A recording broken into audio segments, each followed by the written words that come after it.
j'ai souvenir, je vais repartir à la dernière intervention, la dernière présentation des vœux de François Hollande pour l'année 2017. Vous vous souvenez des conditions dans lesquelles il présentait ses vœux. Il avait renoncé à être candidat à sa réélection. Et son discours, peut-être vous en souvenez, était très grave en disant finalement qu'on découvrait que la démocratie était fragile et qu'il convenait de la protéger et de la défendre. Et l'exercice des vœux est toujours un exercice très difficile, mais là on avait un discours qui avait une certaine hauteur de vue, une certaine gravité surtout. On ne peut pas dire que depuis 2017 les choses se soient arrangées, et pour rester du coup dans cette filiation hollandiste, j'interrogeais l'autre jour Bernard Cazeneuve, à qui je demandais si l'accident démocratique était inévitable en 2027. Vous voyez à quoi je peux faire allusion. Et sa réponse était très nette, et c'était oui. Pour lui, c'est inévitable en 2027. Donc, sans doute, dans son esprit, c'est la victoire de l'extrême droite en France, est quasiment inévitable. Alors, avec toute une série de questions, mais ce n'est pas complètement l'objet du débat. Cependant, la conjoncture, et c'est elle qui crée les conditions de ce débat, nous sommes inquiets de voir en effet se développer des remises en cause de pratiques démocratiques et libérales que l'on croyait profondément ancrées dans notre culture politique, dans notre environnement social, y compris aussi, je dirais, dans l'accompagnement juridique de nos sociétés. Et donc il nous a paru, à confrontation, qu'il était intéressant de prendre le temps, en ce premier trimestre 2026, de réfléchir à la démocratie, aux crises de la démocratie, aux pathologies de la démocratie, mais aussi de réfléchir peut-être quand même, et pas simplement à un diagnostic. Il y a sans doute des solutions pour réinsuffler dans la démocratie d'abord de l'espoir, de l'espérance. Et donc cette première soirée est consacrée, je dirais presque une sorte de, là pour le coup, d'enquête aux origines intellectuelles de la démocratie. C'est sans doute la raison pour laquelle nous nous sommes tournés vers Françoise Méloniaux. Et alors je vois que plusieurs d'entre vous avez apporté votre Tocqueville, indispensable. Quand on parle Françoise Méloniaux, on parle Tocqueville, et j'allais presque dire que désormais quand on parle Tocqueville, on parle Françoise Méloniaux. Vous êtes ancienne élève de l'École normale supérieure, agrégée de lettres modernes, vous avez travaillé au CNRS, à l'ENS et à Paris 4, avec des collègues que vous avez retrouvés avec plaisir ici. Vous êtes la spécialiste de Tocqueville. Et d'ailleurs, cette biographie qui vient de sortir, à la fin de 2025, est sans doute la biographie définitive, ou en tout cas, je pense que pour quelques années, mais peu nombreux seront ceux qui oseront essayer de se mesurer à vous. Et ce qui est intéressant dans la pensée de Tocqueville, alors, c'est vrai aussi qu'on a l'impression que Tocqueville était tout le temps, enfin, il est tellement présent, je dirais, dans nos réflexions depuis une quarantaine d'années, qu'on a l'impression que Tocqueville est une évidence. Or, pas du tout. Il y a eu une éclipse de Tocqueville, et Tocqueville est revenu et occupe désormais une part importante dans notre actualité. Et puis, sur ma gauche, Bertrand Renouvin, qui est que beaucoup d'entre vous connaissent sans doute comme ayant été candidat à l'élection présidentielle en 1974, ce qui ne nous rajeunit pas, mais vous étiez très jeune en 1974. Vous êtes le fondateur de la Nouvelle Action royaliste, c'est-à-dire les orléanistes que l'on appelle de gauche, et vous êtes le directeur de la revue bimensuelle royaliste, que je me permets de vous conseiller parce qu'elle est très riche culturellement et qu'on y trouve énormément de suivi de l'actualité intellectuelle, de l'actualité politique, et contrairement au titre qui pourrait peut-être nous paraître un peu désuet, c'est une revue extrêmement vivante et très stimulante. Vous êtes auteur de très nombreux ouvrages, mais notamment en 1997, Le royalisme, histoire et actualité. En 2001, Le krach de l'euro. Et en 2018, aux éditions du Cerf, Vichy, Londres et la France. Alors, les raisons pour lesquelles on a voulu ce plateau, Vous connaissez le principe de confrontation, c'est que nous invitons deux personnes dont les avis ne sont pas nécessairement convergents, au contraire, mais voilà, pour stimuler la réflexion. Et nous avions en Françoise Bellonio, spécialiste de Tocqueville, quelqu'un qui connaît bien les fondements intellectuels, philosophiques du libéralisme. C'est la même chose, je crois, chez Bertrand Renouvin, mais nous avons aussi demandé à Bertrand Renouvin de venir parce qu'il développe dans son blog et dans son journal une pensée politique remettant clairement en cause le néolibéralisme et développant une pensée souverainiste. Et donc, c'est intéressant de voir effectivement finalement ce nouveau clivage assez fort entre ceux qui espèrent un dépassement de la souveraineté nationale par une souveraineté, par exemple, européenne, mais est-ce que ça remet en cause un certain nombre d'acquis de la démocratie? Vous en êtes convaincus? Est-ce que c'est le cas? On verra. Voilà un peu posé le décor de cette soirée. Et donc maintenant, je donne la parole. Alors peut-être par ordre, je ne sais pas. Alors, nous allons être galants. Honneur à l'université, bien sûr. Bon, Tocqueville est peut-être un penseur pour les temps sombres, mais je ne céderai pas à la sinistrose et je rappellerai qu'il disait que la mélancolie est l'ennemi mortel de la politique. Donc, n'accélérons pas l'arrivée de la catastrophe en la croyant inévitable. Il est vrai qu'il y a peu de raisons d'être très optimiste aujourd'hui. La pensée de Tocqueville a longtemps eu un très grand succès en tant que penseur de la démocratie libérale. Il est cité par tous les présidents américains depuis Eisenhower et la Seconde Guerre mondiale jusqu'à Trump exclu, Trump ne citant que lui-même. Et il a aussi été très important en Europe puisqu'il a été traduit dans tous les pays d'Europe centrale et orientale après la chute du mur de Berlin.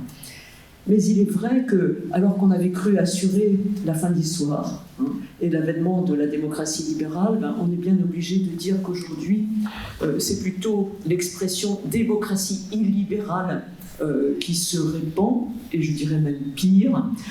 Aujourd'hui, quand je regarde ce qu'on appelle les néo-réactionnaires américains, sur lesquels il vient de sortir un bon livre d'Arnaud Miranda, qui nous éclaire sur des pensées par ailleurs fort confuses, et qu'il appelle les lumières sombres, et si je regarde ces néo-réactionnaires, l'adjectif reste, c'est illibéral, puis le substantif disparaît, ça n'est pas une démocratie libérale, c'est une oligarchie illibérale, voire peut-être une technocratie ou une plutocratie illibérale. Donc il est clair que la réflexion sur ce que peut être une démocratie compatible avec la liberté, elle devient urgente dans un contexte où ça a perdu son évidence. Alors, le détour historique par Tocqueville a le mérite de restituer toute la fraîcheur de la question. Parce que c'est à partir de la monarchie de Juillet, des années 1830, que va vraiment se poser la question de la combinaison entre la liberté, les garanties de la liberté, et puis la démocratie. On ne parle pas encore à l'époque de Tocqueville de démocratie libérale, enfin ça n'est pas figé. L'expression elle se fige dans les années 1860, quand on construit une tradition, et puis elle devient tout à fait usuelle à la fin du XIXe siècle. Il y a pas mal de livres intitulés La démocratie libérale, etc. Mais c'est bien dans les années 1830 qu'on se pose vraiment la question de combiner la démocratie avec les libertés. Alors un premier point de rappel, le libéralisme est antérieur à la démocratie. Et je dirais l'avantage de la vie de Tocqueville, c'est qu'il épouse toutes les turbulences de notre histoire nationale, donc en fait on n'a pas de problème pour couper sa vie, en fait elle est marquée par les révolutions, etc. Et son origine même dit l'antériorité du libéralisme. Il est l'arrière-petit-fils de Malesherbes. Malesherbes, vous le connaissez comme le protecteur de l'encyclopédie. Bon, il était chargé de la censure, mais il cache les épreuves chez lui, ce qui fait qu'elles échappent à sa propre police. Ça n'est pas ce que Tocqueville retient de Malesherbes, dont il est très fier. C'est la statue du commandeur pour lui. C'est sur le modèle de Malesherbes que Tocqueville va entrer dans la magistrature. avec le piston du nom de Malesherbes, puisqu'à l'époque, clairement, on rentre dans la magistrature quand on est de bonne famille. En plus, on n'est pas payé, c'est une façon de s'assurer qu'on est de bonne famille. Donc, si vous voulez, sa vocation même est liée à Malesherbes. Et qu'est-ce qu'il aime dans Malesherbes, qu'il cite dans La démocratie en Amérique, publié en 1835? Il aime la défense du peuple contre le roi. Malesherbes est président de la Cour des aides, qui est une cour financière. Et à ce titre, Malesherbes écrit des remontrances, il en écrit 2 fois, une fois face à Louis XV en 1771, une fois face à Louis XVI en 1775, et entre-temps il est en exil en France, et qu'est-ce qu'il plaide? Le consentement à l'impôt. Pas d'imposition sans consentement, qui n'est pas démocratique à l'époque, mais qui est le consentement des parlements. Et pas non plus de restriction à la liberté de parole des parlementaires. Malesherbes lutte contre une réforme qui conduisait à la fois à l'arbitraire fiscal et à l'abus du centralisme. Donc vous voyez déjà des thèmes libéraux. Et Malesherbes défend ensuite le roi face à la Convention. Malesherbes est très vieux, il sait que ça va lui coûter la tête, ça lui coûte effectivement la tête. Ainsi que aux oncles de Tocqueville, ses parents échappant à la guillotine grâce à la chute de Robespierre au dernier moment. Ce libéralisme, donc vous voyez, qui est antérieur à l'idée d'égalité, eh bien, il va se développer dans les institutions sous la Restauration. Les libéraux, ce sont les opposants à la libération. C'est Benjamin Constant, par exemple. Et qu'est-ce qu'il demande? Il demande qu'on discute le budget de façon précise, consentement à l'impôt. Il demande qu'on respecte la liberté de la presse et la liberté religieuse. À l'époque, elles étaient difficiles à exercer. Il demande, en somme, à ce qu'on organise un espace public dans lequel on puisse exprimer ses opinions. Donc, vous voyez qu'il y a bien tout un héritage des Lumières. En fait, le XIXe siècle va donner une forme institutionnelle à cet héritage des Lumières, notamment avec la Restauration. On fait des règlements des assemblées, enfin, on instaure la discussion du budget, etc. Et Tocqueville est très marqué par sa famille. Il appartient à une famille nobiliaire, le grand homme étant du côté de la noblesse de robe et du côté de sa mère. Alors, si Tocqueville dit que pour tout individu, tout est dans son berceau, c'est vrai. Vous voyez qu'il est marqué par la Révolution. Quand vous avez votre arrière-grand-père, vos grands-oncles, etc., qui sont tous passés, et vos parents qui sont très marqués, sa mère reste même profondément dépressive, définitivement, l'idée d'échapper à la Révolution devient absolument centrale. Ça n'est pas original de sa part. Guizot, qui est le grand homme, son père a été guillotiné aussi. Donc vous voyez, il y a cette obsession de la guillotine et d'une république sanglante. Mais en même temps, deuxième choc, 1830. 1830, nouvelle révolution. Tocqueville voit Charles X partir dans son carrosse avec les écussons royaux cachés par la boue, etc. C'est la monarchie, en fait, qui part dans la crainte et sans aucun respect de sa propre dignité. Et Tocqueville, à ce moment-là, qui est un aristocrate, se rend compte que la hiérarchie, d'une certaine façon, une certaine forme de hiérarchie fixe, c'est fini. C'est une découverte dramatique pour lui. Son père est pair de France, va perdre la pairie, refuse de prêter serment. Ses 2 frères, qui étaient légitimistes, vont abandonner. La mort dans l'âme, pour l'aîné. Bon. Et lui, il est toujours magistrat stagiaire non payé, mais il n'a plus aucune chance de faire carrière dans la magistrature parce que les épurations au XIXe siècle sont, à chaque révolution, on épure sans beaucoup d'état d'âme. Donc, la question pour lui, c'est si je veux être homme politique, que dois-je faire? Il n'y a pas d'avenir apparemment. Donc il va aux États-Unis, ce qui n'était pas une destination évidente. Et qu'est-ce qu'il cherche aux États-Unis? Il cherche, puisque c'était la plus grande démocratie à l'époque, il y avait la Suisse, mais la Suisse a des éléments archaïques, et bien qu'est-ce qu'il cherche? Est-ce qu'une démocratie, puisque c'est maintenant irrésistible, peut être à la fois paisible et réglée? Est-ce qu'elle peut être autre chose que ce que la France a connu de sanglant sous la Révolution française? Vous voyez il part aux États-Unis avec un projet théorique en fait. Il va faire une enquête sur les prisons, mais il part avec véritablement un projet théorique. Comment mettre en place une démocratie qui soit compatible avec la liberté et une démocratie dans laquelle il y ait des valeurs communes. Alors, si je développe une démocratie, qu'est-ce qu'une démocratie bonne? C'est une démocratie paisible. Tocqueville, même dans la forêt américaine, a des souvenirs de révolution de 1830, etc. Des réminiscences familiales et des souvenirs personnels. Il a été magistrat. Qu'est-ce qu'il a vu comme magistrat? Les controverses sur la propriété des terres liées à la redistribution des terres sous la Révolution. Des haines absolument féroces sur le cours du ruisseau, sur la propriété des terres, etc. La France est un grand magasin de rancune.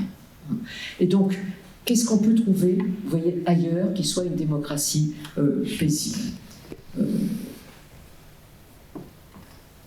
Et deuxième question, quelle autorité peut-il rester dans une démocratie? Il vient de voir une révolution avec une dimension anticléricale très forte, dans la révolution de 1830. Qu'est-ce qui reste comme autorité? L'autorité de l'Église, elle est très combattue. L'autorité des savants, une des grandes idées de Tocqueville, c'est qu'en démocratie, l'autorité des savants, elle est faible. C'est l'opinion publique qui compte. Et donc, vous voyez, c'est ça qu'il va chercher aux États-Unis. Est-ce qu'il reste une possibilité d'avoir une démocratie qui donne des garanties aux individus et qui préserve un certain nombre d'autorités? Bon, au début, il n'est pas convaincu. C'est un aristocrate français, il arrive à New York, il voit partout des gens qui cherchent de l'argent.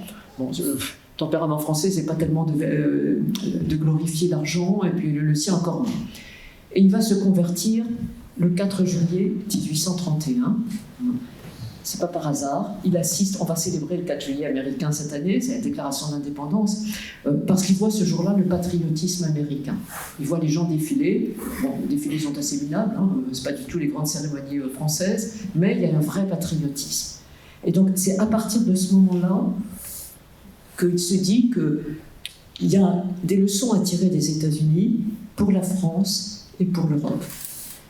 Et moi, ce qui m'intéresse dans sa pensée, c'est qu'il a vraiment un esprit européen au sens où le philologue Heinz Wiesmann définit l'esprit européen, c'est-à-dire qu'il est comparatiste. L'esprit européen, c'est la confrontation avec l'altérité, ce qui fait une grosse différence d'ailleurs avec l'esprit américain. Et en fait, Tocqueville, quand il parle des États-Unis, il pense toujours à la France. Il ne dit que des choses utiles pour les Français. Ce qui fait qu'il y a des choses dont il ne parle pas dans la démocratie en Amérique. Il ne parle quasiment pas de l'Amérique esclavagiste, ce n'est pas un modèle pour la France. Donc il met ça à la fin. Il ne parle pas de Davy Crockett, qui est exactement contemporain, dont il entend parler, il rencontre des équivalents de Davy Crockett, mais enfin, les Français n'aspirent pas à devenir des Davy Crockett. Et donc, ce qu'il va chercher, c'est un modèle de démocratie qui est globalement la Constitution fédérale et la côte Est. Et quoi ? La côte Est. La vieille Amérique, celle qui est d'ailleurs très marquée par l'héritage puritain et par la tradition européenne. Alors, donc il n'a pas d'illusion sur une partie de l'Amérique. Il voit très bien qu'il y a une tradition prédatrice en Amérique. Il assiste à l'expulsion des Indiens. Il assiste à la façon dont les Indiens misérables sont rejetés au-delà du Mississippi. C'est un acte de 1830 et c'est bon. Et il assiste aussi aux premières manœuvres pour annexer le Texas. Début de la politique américaine de prédation. Donc ça, il n'admire pas du tout. Ce qu'il admire, c'est donc la vie, la côte Est et la fédération.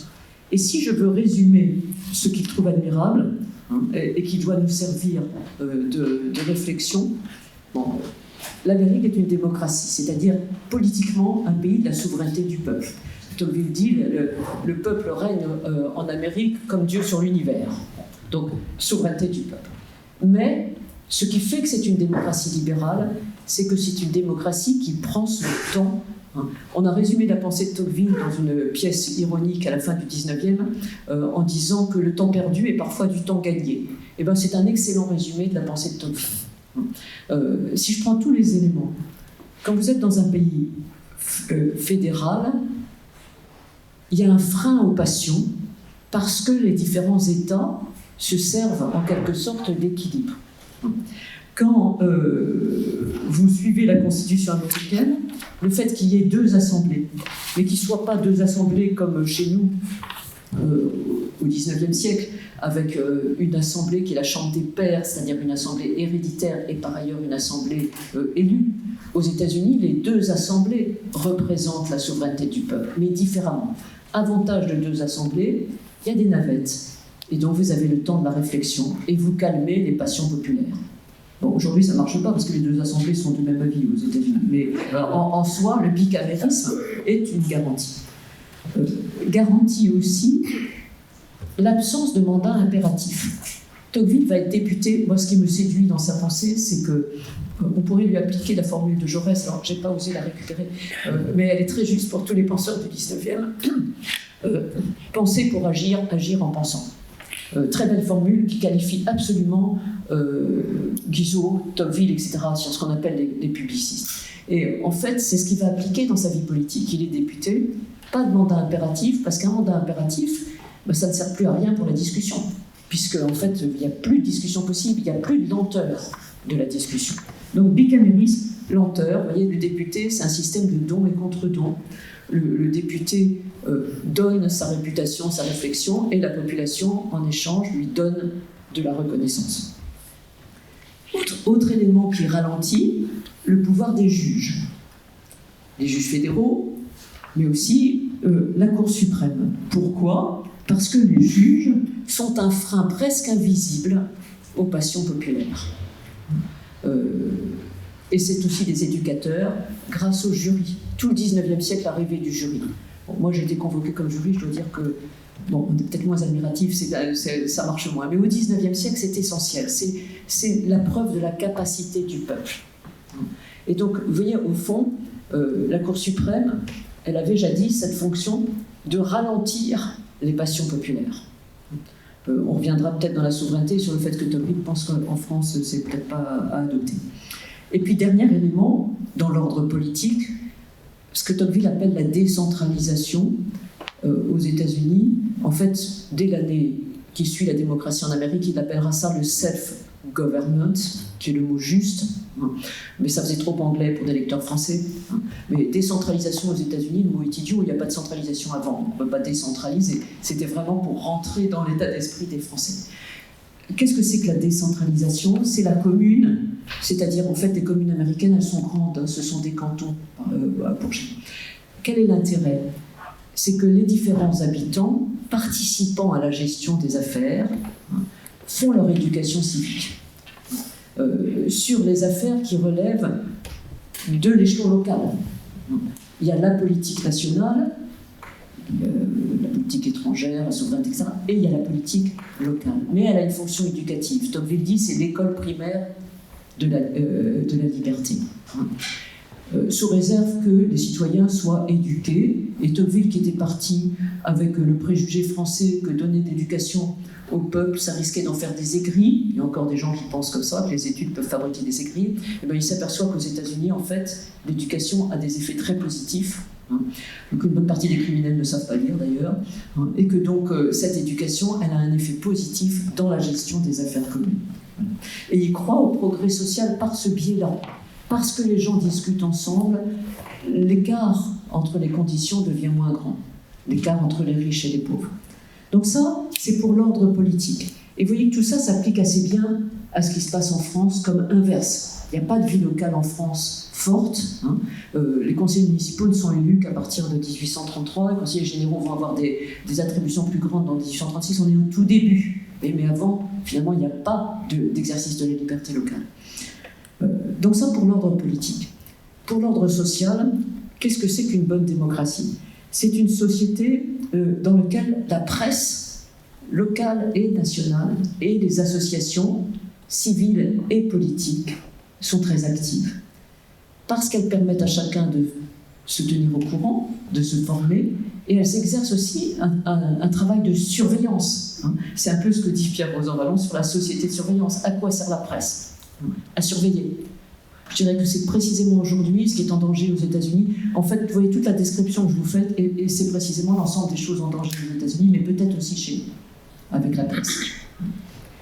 Et puis, autre élément sur lequel il faudrait un long développement, la séparation de la religion et de l'État. ce que Tocqueville déteste en France, c'est pas le concordat qui est utile, ne serait-ce que pour surveiller l'Église, mais c'est l'intrusion de l'Église dans la politique, qui est très forte sous la monarchie, sous la Restauration, et encore sous la monarchie juive.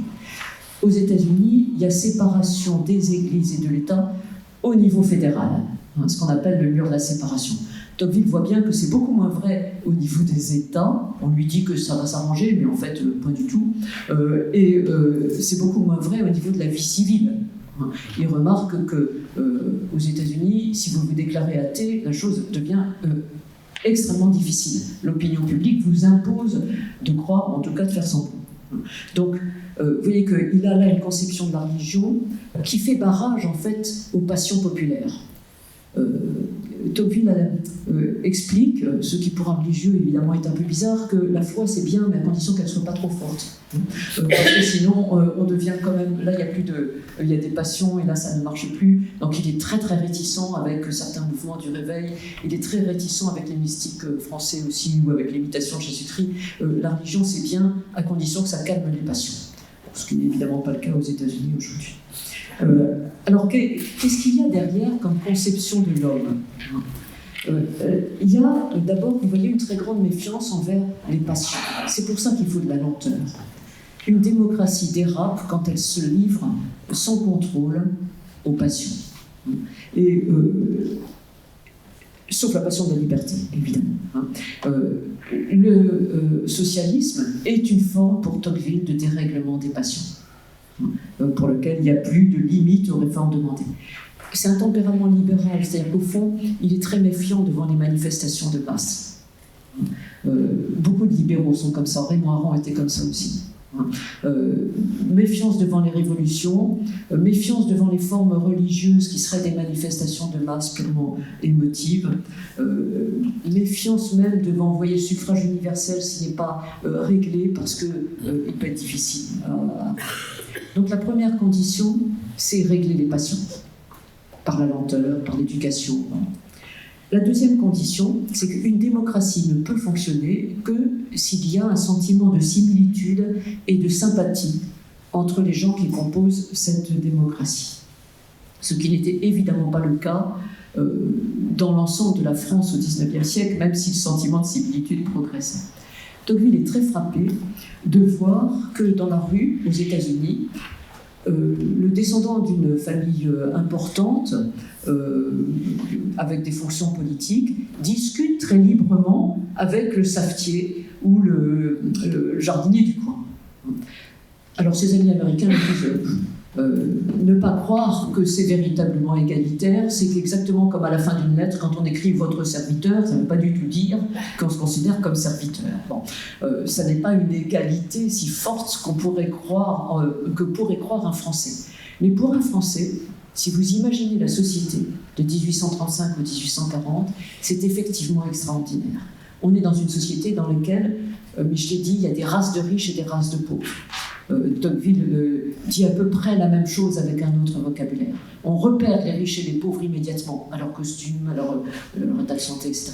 Et donc, vous voyez, c'est ça qu'il décèle. C'est-à-dire qu'au fond, il ne peut pas y avoir une démocratie bien réglée sans qu'il y ait cette sympathie mutuelle, cette forme de sentiment de similitude. Et il va plus loin sans même qu'il y ait, on pourrait dire, une forme de civilité, de politesse. C'est exactement ce qui a disparu dans la France d'aujourd'hui, au Parlement. Ça a été bien montré. Et au fond, qu'est-ce qui fait qu'il peut y avoir des libérations ? C'est qu'il y ait un respect mutuel et c'est qu'il y ait cette forme de civilité qui avait été d'ailleurs très prônée au moment des Lumières. Ce qui fait d'ailleurs que Tocqueville sera très déconcerté par l'évolution américaine à partir de 1850. C'est une Amérique qui devient extrêmement brutale. On voit s'acheminer vers la guerre civile très fortement à partir de 1850, une Amérique très prédatrice. Et il dit, cette Amérique-là, elle peut être décrite par la formule de Hobbes dans le Décivé, homo puer robustus. Puer, un enfant mal élevé, mais un enfant robuste. Ça décrit assez bien le président américain, Puer Robustus. Hein, voilà. Et donc, vous voyez, il y a toute cette réflexion chez Tocqueville. Alors, on peut l'accuser d'une certaine forme de prudence, pour ne pas dire de crainte devant les changements. Il y a quelque chose qui m'a toujours surpris dans la pensée de Tocqueville. Il commence la démocratie en disant « bientôt il sera trop tard, il faut se dépêcher ». Et puis après, c'est un peu marchand, joli bataillon, c'est-à-dire que surtout, il ne faut pas marcher trop vite, hein, pas trop vite, le suffrage universel, etc. Il faut attendre le moment favorable. Il y a une dimension conservatrice dans le libéralisme, très souvent. Mais vous voyez que c'est aussi une forme de la prudence, hein, et de la recherche, en fait, d'une évolution des mœurs qui fait qu'une démocratie peut marcher. Alors, en conclusion, quelles sont les difficultés que pose la question de la pensée de Tocqueville? Et là, je vais passer le relais aux discutants. Hein. Vous voyez que toute cette apologie de la lenteur, hein, qui évidemment n'est pas notre vertu principale aujourd'hui, hein, ça pose la question évidemment de l'efficacité. La pensée néo-réactionnaire américaine met comme valeur première l'accélération. Il y a même un fétichisme de l'accélération chez eux, avec la croyance en la technologie. Et si on aime la vitesse, c'est vrai qu'on méprise le système représentatif et le système des check and balances, c'est-à-dire des équilibres entre les institutions. Ça ralentit. Une assemblée, ça ne va pas vite, on le sait tous. C'est aussi ce qui explique les attaques contre l'égalité. C'est beaucoup plus long de discuter que de décider par un mot. Et puis, ce qui fait aussi que la pensée de Tocqueville nous apparaît en difficulté aujourd'hui, c'est ce que Ampoli, dans son livre « Les ingénieurs du chaos », montre sur les techniques de communication. Vous voyez qu'il y a une forme d'optimisme chez Tocqueville. Il croit qu'en discutant, on va progresser vers une opinion commune. Ça n'est pas évident. On lui a objecté dès le 19e siècle que dans un conseil municipal, plus on discute, plus on se dispute. Donc il y a une forme d'optimisme libéral. Vous voyez qu'on accéderait à la raison. Bon, mais ça va aussi contre les techniques de communication d'aujourd'hui. Vous voyez que ça suppose une société dans laquelle on peut se regrouper par petits groupes, en quelque sorte. Or, la communication d'aujourd'hui, elle s'adresse à chacun dans une bulle, en lui envoyant un message adapté. Autrement dit, la logique de Tocqueville est une logique centripète. Il s'agit d'amener les individus à collaborer. La logique de la communication aujourd'hui est une logique centrifuge. Elle conduit à pousser chacun dans sa bulle particulière. Donc, vous voyez que ce qui nous dit de la démocratie libérale, effectivement, bute sur la question de l'efficacité et plus largement sur la conception que nous avons du rapport avec les individus. Le deuxième problème que pose la pensée de Tocqueville, et là ça va vraiment être mon voisin qui va enchaîner, c'est qu'il y a une tendance naturelle des démocraties à concentrer le pouvoir et à incarner le pouvoir exécutif. Pourquoi ? Parce que une société démocratique, c'est une société dans laquelle les individus ont tendance à glisser vers l'individualisme parce qu'ils ont du mal à reconnaître l'autorité de leurs voisins. Si nous sommes tous égaux, pourquoi écouterions-nous notre voisin, qui après tout n'en sait peut-être pas plus que nous, et n'a pas plus d'autorité que nous, et donc nous nous fions à l'opinion publique, à la masse. Et l'opinion publique, elle va être incarnée dans un individu, qui peut être un président, qui peut être un roi. Alors, Tocqueville ne croit pas au danger du pouvoir exécutif aux États-Unis. On n'est pas toujours bon prophète. Pourquoi ? Parce qu'il explique que les États-Unis n'ont pas de voisins. Et donc, ils peuvent faire impunément des erreurs. Vous savez, c'est ce que disait Bismarck, paraît-il, en fait, c'est pas de lui. La Providence a assuré l'impunité aux ivrognes, aux fous, aux enfants et aux États-Unis. Eh bien, Tocqueville n'est pas loin de penser que la Providence a assuré l'impunité des États-Unis parce qu'ils n'ont pas de voisins dangereux. Mais en Europe, on a des voisins dangereux au XIXe siècle, aujourd'hui encore. C'est ce que Tocqueville appelle les vieilles choses. Les vieilles choses, c'est la Russie, c'est la Prusse et c'est l'Autriche-Hongrie. Tocqueville va être ministre des Affaires étrangères en 1849, très mauvais moment, parce que les vieilles choses sont effectivement en train de reprendre du poids de la bête. Et puis il n'y avait pas besoin d'être grand prophète pour craindre la Russie en 1815 ou en 1848, vu que les Russes avaient occupé le nord, les Cosaques avaient occupé le nord de la France et avaient fait célébrer un Tédéum sur la place de la Concorde. Donc la crainte de la Russie, on avait quelques raisons de l'avoir, et elle s'est confirmée ensuite. Or, quel est l'inconvénient d'une démocratie? Si elle ne concentre pas le pouvoir, si elle ne pense pas suffisamment le pouvoir exécutif, en tout cas en Europe, eh bien c'est que vous avez forcément une diplomatie instable, parce que le pouvoir change avec un président de la République. Et vous avez des diplomates inexpérimentés face à des diplomates très expérimentés dans les pouvoirs autocratiques. C'est ce qui arrive à Tocqueville comme président, comme ministre. Il a en face de lui des diplomates très expérimentés en Russie. Le chef de la diplomatie russe, Nesselrod, dit que Tocqueville c'est de l'eau de rose. Il a des diplomates encore plus expérimentés, si c'est possible, au Vatican. Et là, il se fait rouler dans la farine. Mais c'est un vrai problème, vous voyez, pour la démocratie, c'est qu'il faut un pouvoir exécutif qui tienne. Et ce pouvoir exécutif, eh bien, il est difficile de l'empêcher d'abuser, parce qu'un pouvoir, le pouvoir abuse, et le pouvoir absolu abuse absolument. Alors, qu'est-ce qui fait donc la démocratie? Vous voyez que Tocqueville nous invite à réfléchir. Il ne nous donne pas complètement des solutions. Moi, on passe son temps à nous poser la question, qu'est-ce qu'il dirait aujourd'hui? Je n'en sais rien. Et lui-même était prudent sur l'avenir. Voilà ce qu'il disait en 1835, c'est tout à fait mon sentiment. Il est bien imprudent à l'homme de vouloir borner le présent et juger l'avenir, lui auquel le réel et le présent échappent tous les jours. Je dois dire que le présent m'échappe. Merci beaucoup, et donc je passe la parole à Bertrand Redouvin.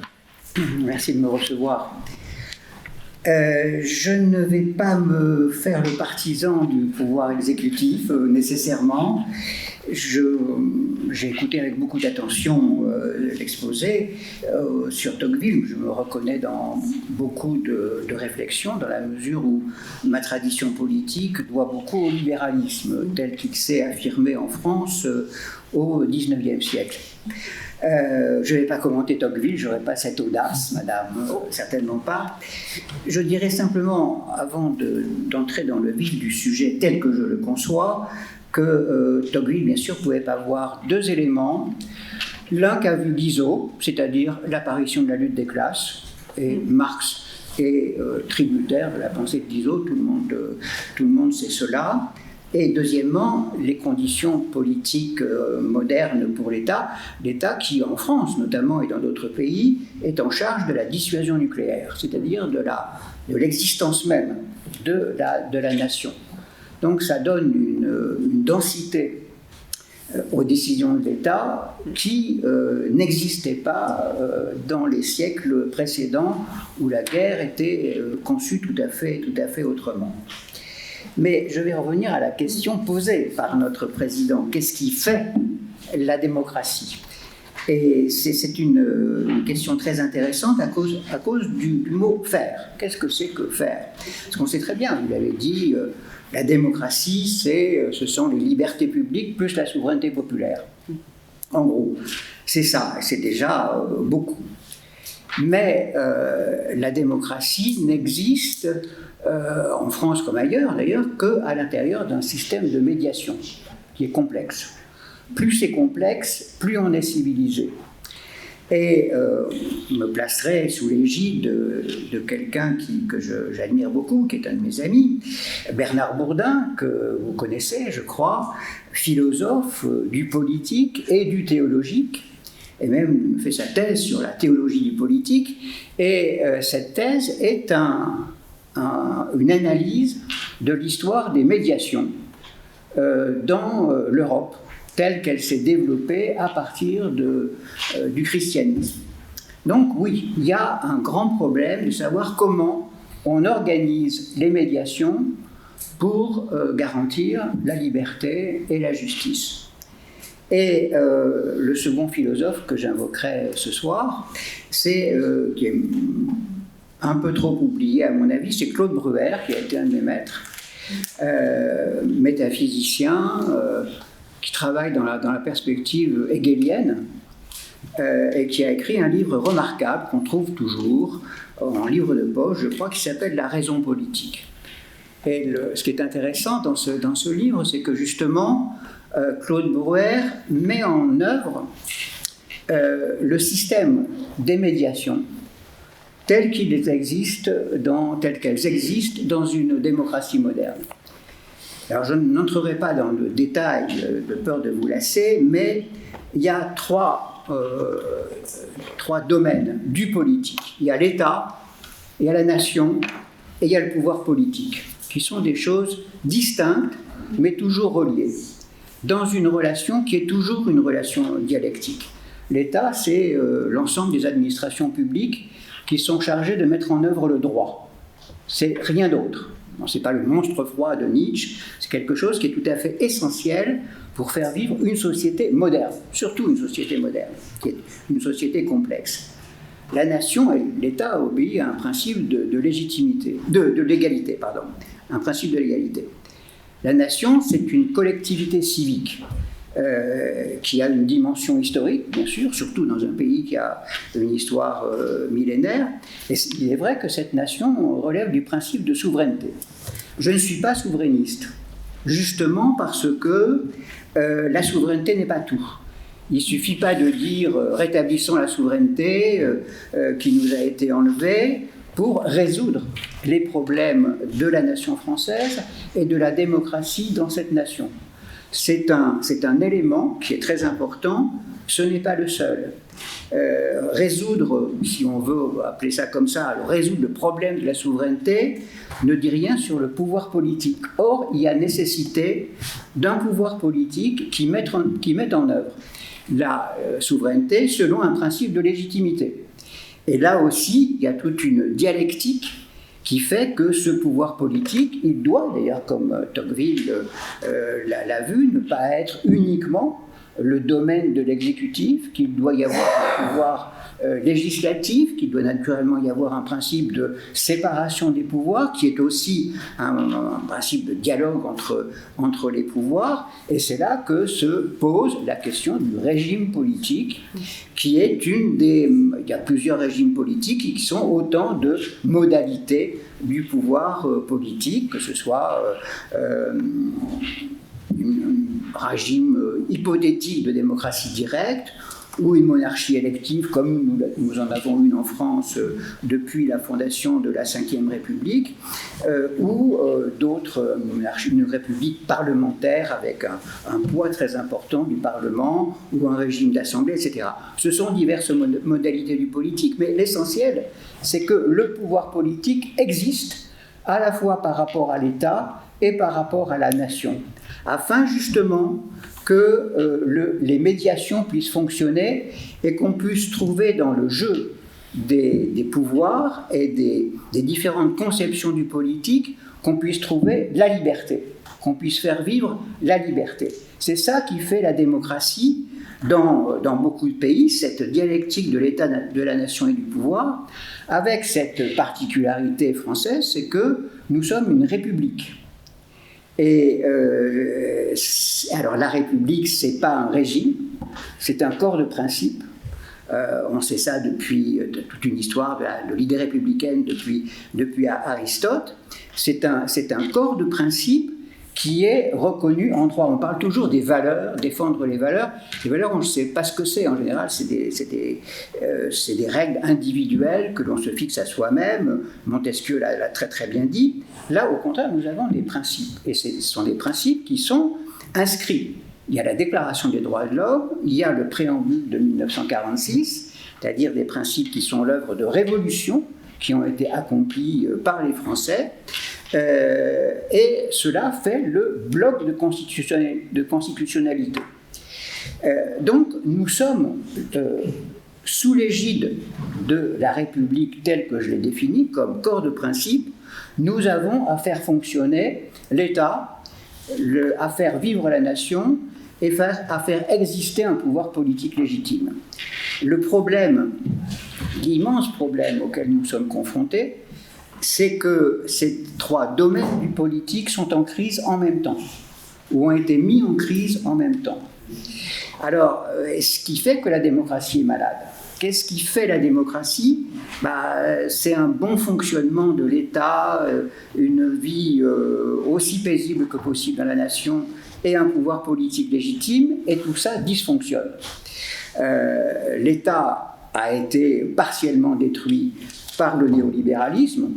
Un seul exemple particulièrement flagrant, c'est la destruction du corps diplomatique par Emmanuel Macron, pour des raisons qui n'ont pas été véritablement expliquées, qui sont de l'ordre du pathologique, pas chez Macron uniquement, je ne fais pas de psychologie, mais chez un certain nombre de représentants de la vie politique.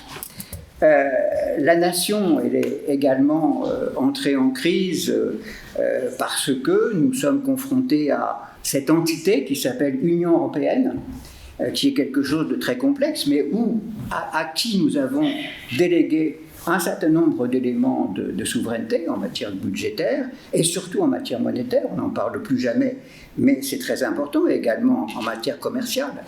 Donc, effectivement, des pans entiers de l'activité nationale sont passés sous le contrôle ce ne sont pas des institutions, ce sont des organes émanant de traités européens. Ça n'a rien à voir avec une constitution, il n'y a même pas de séparation des pouvoirs. Donc il y a une crise parce qu'on ne sait pas très bien où on en est, qui décide. Et puis il y a également une crise du pouvoir politique qui s'est aggravée. Je suis un fervent partisan de la Ve République dans sa vision gaullienne, c'est-à-dire d'une monarchie élective qui pourrait éventuellement évoluer, mais ça c'est un autre débat. Mais en tout cas, nous avions effectivement cette monarchie élective qui était un système extrêmement cohérent, parce qu'il y avait en fait, comme le dit Arnaud Tessier, qui est un historien du gaullisme notamment, et un historien de l'État, nous avions, dans les années 58, 4 constitutions, en fait. Nous avions une constitution politique, celle d'une monarchie élective avec un État qui était restauré dans son autorité, dans sa capacité de décision. Nous avions une constitution sociale qui était l'œuvre de la libération, notamment, avec le plan français de sécurité sociale, imparfaitement réalisée, mais quand même. Nous avions une constitution économique, c'est-à-dire la planification et un système important d'entreprises publiques qui permettait de diriger la politique économique. Donc, constitution politique, constitution économique, constitution sociale et constitution administrative. Et la constitution administrative, c'est le droit administratif, qui est une grande invention française, qui est l'œuvre des légistes de la Troisième République. Et effectivement, on a constitué un ensemble extrêmement rigoureux qui a permis justement à l'État et à la nation d'exister quand le pouvoir politique était faible. À la fin de la Troisième République, il y avait malgré tout l'administration. Et cette administration, elle s'est développée sous la Quatrième République et sous la Cinquième République. Mais sous la Cinquième République, c'était une administration dominée par le pouvoir politique. C'est-à-dire que les hauts fonctionnaires, j'ai fait ma scolarité à Sciences Po à cette époque-là, donc j'ai connu les hauts fonctionnaires qui faisaient effectivement fonctionner l'État. Ils étaient soumis à la décision politique d'un gouvernement qui était élu selon les règles du régime parlementaire et d'un président de la République qui était élu au suffrage universel. Et donc nous avions un système complet. C'est ce système qui a été disloqué depuis une quarantaine d'années et qui fait que nous ne savons plus du tout où nous en sommes. Le quinquennat, d'ailleurs, je terminerai là-dessus parce que je suis trop long, le quinquennat a été une catastrophe de ce point de vue-là, dans la mesure où c'est le quinquennat qui a permis de déclencher la logique de ce qu'on appelle l'hyper-présidence. Maintenant, elle n'existe plus parce qu'il y a eu cette dissolution et que le président de la République s'est retrouvé sans majorité et tout le système pyramidal complètement contraire à la tradition parlementaire a été disloqué. C'est ce que nous vivons en ce moment. C'est pas drôle non plus d'ailleurs.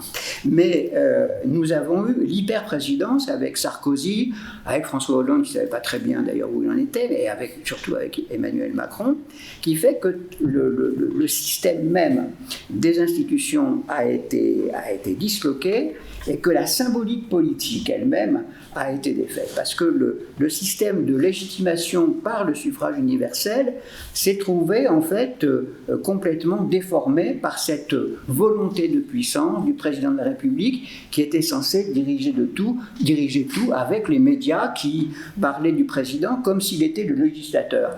Que va faire Macron? Les lois que va faire Macron? Ah bon? On le dit encore aujourd'hui.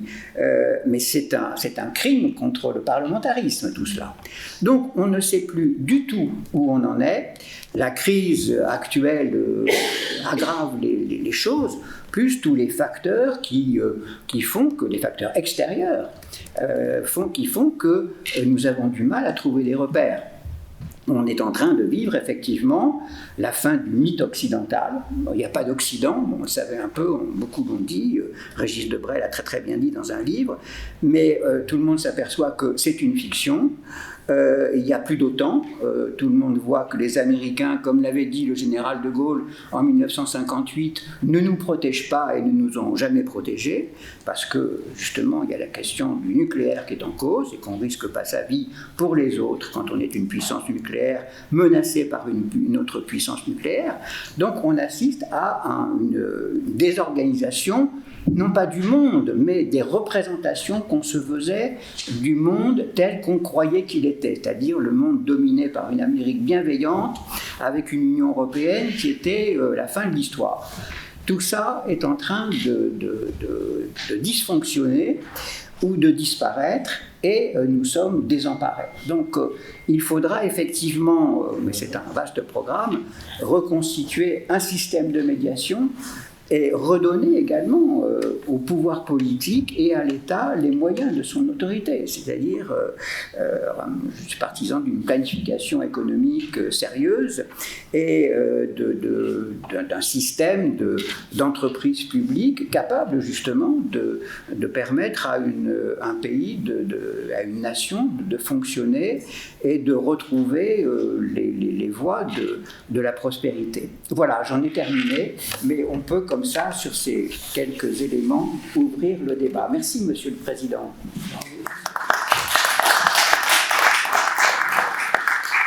Merci, cher Bertrand Randouvin. Alors, effectivement, le débat est lancé. Il y a beaucoup de questions qui peuvent venir.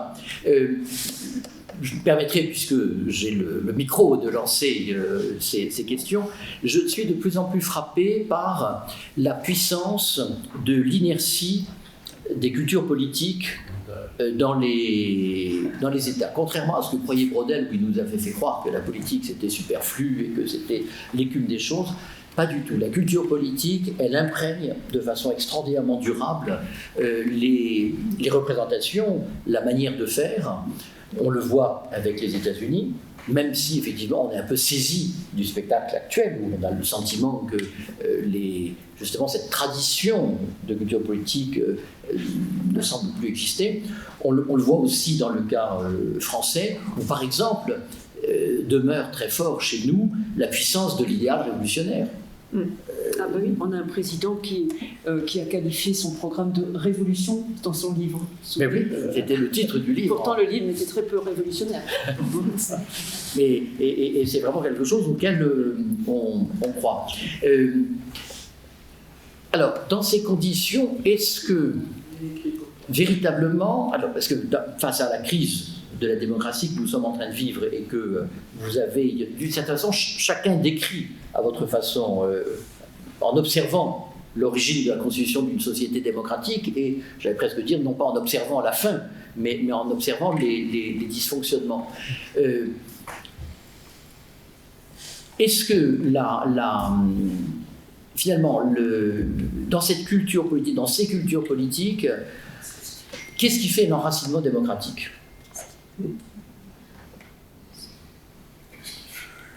Qu'est-ce qui fait l'enracinement démocratique? Ce qui me frappe, c'est que dans toutes les enquêtes, les moins impopulaires des hommes politiques, ce sont les élus locaux. C'est-à-dire, les moins impopulaires des hommes politiques, ce sont les élus locaux. Et donc, c'est dire que finalement, l'attachement démocratique, il doit beaucoup à cette proximité, en fait, à l'intérieur des collectivités locales. Et je suis frappée quand vous parlez de médiation. Il y a une médiation qui est aussi l'ensemble des élus locaux. Dire qui est très importante, et c'est une des difficultés actuelles, c'est qu'au fond, on a dans les années récentes plutôt d'évaluer finalement tous ces échelons qui sont les échelons communaux, qui sont les échelons des départements, des régions, de même qu'on a d'évaluer l'importance des syndicats qui faisaient aussi partie d'une médiation pour la nation. Donc c'est un peu ça la difficulté. Et pour revenir à ce que vous disiez de l'État, et de la constitution administrative. Bon, il est clair que la France est un pays, pas le seul pays européen d'ailleurs, qui s'est constitué beaucoup grâce à l'État, et non pas seulement l'État napoléonien, mais en fait l'État aussi, on a introduit des règles d'ancienneté. C'est la monarchie juillet qui commence à introduire des règles d'ancienneté. Avant, on nommait assez facilement des gens dans des positions administratives, etc. Donc il n'y avait pas de véritable construction. En revanche, sur le droit administratif, que vous admirez beaucoup, et qui fait notre spécificité face à d'autres pays, la difficulté du droit administratif, c'est que l'État est jugé parti. Et je suis frappée de voir que le Conseil d'État, qui faisait l'horreur des libéraux, tous les libéraux du 19e ont dit du mal du Conseil d'État, mais le Conseil d'État s'est considérablement libéralisé à partir de la fin du 19e siècle, c'est-à-dire a pris beaucoup plus en compte les intérêts des individus. Donc il y a bien une difficulté, si vous voulez, l'État, il est fondamental, mais c'est un État qui doit suivre les préconisations politiques. C'est-à-dire que la décision, c'est le Parlement, dans le respect des procédures, etc. Mais la décision, c'est le Parlement, et c'est toute la difficulté. Sinon, on a un gouvernement des experts. On a finalement un gouvernement fait à partir de fonctionnaires, etc. Et donc, du coup, à ce moment-là, il n'y a pas l'implication démocratique. C'est une vraie difficulté. Moi, j'étais frappée quand j'enseignais à Sciences Po par la confusion chez mes élèves entre le fait de faire une carrière administrative et le fait de faire une carrière politique. C'est pas la même chose. Et si on confond, à ce moment-là, on met en péril la démocratie. Oui, quant au droit administratif, il y a aussi le fait que l'État est lui-même jugé. Il est mis en cause par la justice administrative. C'est le recours pour excès de pouvoir, par exemple. Que d'autre part, alors quant au principe même de la démocratie, le principe d'égalité est un principe extrêmement fort dans le droit administratif, puisqu'il se décline, l'égalité du citoyen devant le service public, etc., etc. C'est quelque chose qui est très très fort et qui est mis en œuvre et auquel que l'État doit, c'est un principe que l'État doit respecter. Oui, et qui respecte mieux aujourd'hui qu'il ne le respectait au XIXe siècle. Ah ben ça a été un apprentissage. André Auriou et Léon Duguy ont vraiment construit, enfin ce sont les deux auteurs qui ont vraiment construit ce droit au XXe siècle. Plus, alors il y a eu également l'invention de l'État social à partir de Brunswick, etc., et puis toute l'œuvre de la libération. Donc il y a quand même quelque chose d'extrêmement rigoureux dans cette pensée. Mais autre point qui est très important, le fait que nous soyons une république, c'est-à-dire ce corps de principes, mais qui n'est que très partiellement respecté. J'ai reçu il y a 2 ans Laureline Fontaine qui a fait un travail décapant sur le Conseil constitutionnel et sur sa corruption profonde, mais elle montrait justement par l'examen des arrêts du Conseil constitutionnel que jamais le Conseil constitutionnel n'invoque le préambule de 1946. qui est quand même quelque chose de... Ça fait partie du bloc de constitutionnalité. Jamais on n'a privatisé, etc., dans le plus grand mépris du préambule de 1946. Donc il faut, naturellement, il y a une plaisanterie célèbre qui dit que le Conseil d'État ne défend les libertés que lorsqu'elles ne sont pas menacées, hein, ce qu'on a vu en 1940. Hein. Oui, oui. Il a fallu épurer le Conseil d'État après. Donc on est toujours à la merci aussi de... Certains magistrats du Conseil d'État sont tout à fait admirables, de rigueur, etc. Mais il y a aussi des faiblesses qui sont le propre de toutes les institutions humaines et qui fait que au Conseil constitutionnel, etc., on travaille trop peu et mal, et qu'on est trop près de pression, et notamment du patronat, et que le Conseil d'État est souvent n'est pas à l'abri des modes. Je l'ai vu justement dans les questions qui relèvent de Vichy, etc. Il y a eu des décisions du Conseil d'État qui étaient quand même hautement critiquables, mais par rapport à la conception que nous avons de la République. Bon. Alors, tout ça est fragile, effectivement. Il y a beaucoup de choses qui n'ont pas été respectées. Mais bon, il y a la pression des citoyens doit être beaucoup plus forte. Il est vrai que dans notre pays, quand on regarde les médias, on ne s'intéresse aux syndicats que quand ils sont dans la rue. Mais quand ils sont dans la rue, ce sont quand même des centaines de milliers de personnes. Et on a assisté il y a 2 ans aux plus grandes manifestations de notre histoire sociale. C'est quand même quelque chose. Et ce qui est frappant, c'est que justement, le pouvoir politique ne tient absolument pas compte de ces masses qui défilent dans les rues, en général sans violence. Hein, le Black Bloc est une particularité tout à fait à part. Mais on n'en tient pas compte. De même qu'on ne tient pas compte, effectivement, du dynamisme de la vie communale. On s'en rend compte au moment du Covid. Oui, on a vu que les communes, c'était très important, que c'est là que s'organisait l'assistance au plus près, etc., etc. Et puis après, on oublie.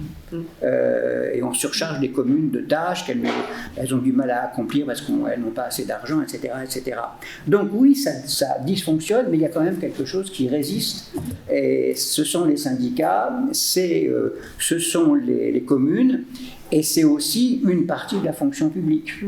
Bon, qui fait qu'on arrive malgré tout à faire exister cette société sans conflit sanglant. Pour le moment. À partir de ce que vous dites, il y a un sentiment, enfin une question qui arrive effectivement dans le lien, et vous l'avez bien montré à travers l'exemple de Tocqueville. On sent bien qu'une société, pour qu'elle soit démocratique, a besoin aussi d'une fluidité entre les représentants et les représentés. Alors cette fluidité, ça peut passer effectivement par le suffrage universel, même si Tocqueville n'y était pas prêt, parce que vous appeliez effectivement ce don et ce don. Il s'y rallie. Mais justement, est-ce qu'aujourd'hui on n'a pas le sentiment que cette fluidité n'existe plus? On parle vraiment de cette classe politique. Alors après, ceux qui font vraiment de la politique sur le terrain sont confrontés à un exercice qui n'est pas toujours simple, qui est de faire une campagne électorale, qui est quand même le principe même de la démagogie, et puis ensuite de se retrouver en responsabilité aux affaires, avec des enjeux qui sont extrêmement compliqués, et donc il y a une sorte d'écartèlement de l'élu qui peut le conduire d'une certaine façon à oublier qu'il tient sa légitimité de ses électeurs et un peu à les mépriser.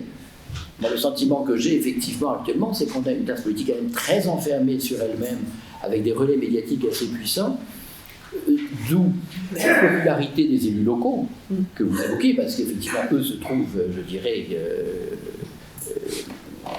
les pieds dans la boue, en train de le faire. Alors, comment essayer de résoudre cet écart entre les élus et les électeurs? Et vous évoquiez, Bertrand, le quinquennat. On sait bien que le quinquennat, c'était une manœuvre strictement politicienne. Elle n'était absolument pas institutionnelle. Et, quand elle a été... et là, je vais donner un témoignage. Il y a eu ensuite ce qu'on a appelé l'inversion du calendrier, puisque les élections législatives se tenaient normalement au mois de mars, et on s'est rendu compte, c'est pas très difficile, qu'en 2002, il y aurait les élections au mois de mars, législatives, et les élections présidentielles en avril et mai. Et donc, tout le monde s'est dit on va inverser le calendrier, d'abord la présidentielle, ensuite la législative, chacun pensant comme je gagnerai l'élection, le vote de la législative sera un vote de confirmation. Conclusion, nous avons aujourd'hui des taux d'abstention spectaculaires depuis cette inversion du calendrier. C'est vrai que c'était des élections de confirmation. Alors, ça a été un peu changé au moment de la dissolution, où il y a eu une participation un peu plus forte. Mais cette décision, elle a été prise, et là c'était le directeur de cabinet Lionel Jospin qui nous l'avait confirmé, de façon totalement politicienne. Et elle n'obéissait à aucune règle. Donc alors voilà, comment résoudre cet écart entre électeurs et élus ? Alors, une des décisions qui a aggravé les choses, quoique j'en comprenne très bien la logique, c'est la suppression du cumul des mandats. Tocqueville était favorable au cumul des mandats parce qu'en fait, le risque, c'est que les députés soient très hors sol à partir du moment où ils n'ont plus du tout d'ancrage local. En même temps, on voit bien ce que peuvent être les inconvénients du cumul des mandats. Ce qui est difficile, c'est que